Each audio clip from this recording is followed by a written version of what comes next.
حجی قادر کویی هلبستوانک بناو دنگ یه کرده. د سالا 1815 ده لباشور کردستان لگند قوره قراچاکو گریدای نافچه کویا حولیره هاتیه دنه. پشتی پرورده یاکو لکوی دگره دچه گلک دورین کردستان و پرورده یاخواه تمام دکه. دبه مله و لگلک دورین کردستان ملتی دکه.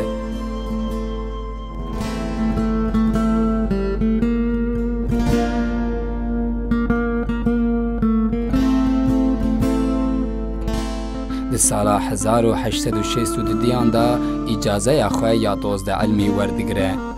او هر لدجی آخایانه و بگندی و رنجبران را دبه یک. لهمبر پرچکرنا کردستان بیدنگ نامینه. جبو یکیتیا کردان خبات دکه. تیکلی به تفگرین باکور کردستان وجیداتینه. هن زاروکین بدرخانیان پرورده اخوه لجم حجی قادر کویی گرتنه.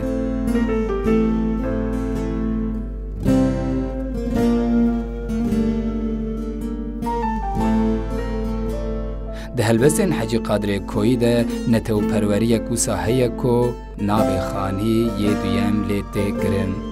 ام دکارم بیجن کو دست بیکا ادبیاتا مدرن یا کرد حجی قادر کوییه. بسدان هلبستین وی هاتنه وشاندن.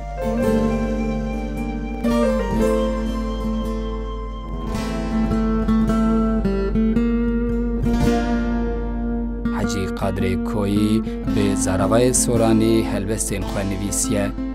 هلبستوان، ریوبر و نتو پرورکی کرد حجی قادر کویی در سال 1897 ده لباجار استنبول دچه رحمه خوده. ده گوتن که گوراوی لگورستان قراجا احمده یا لستنبولیه.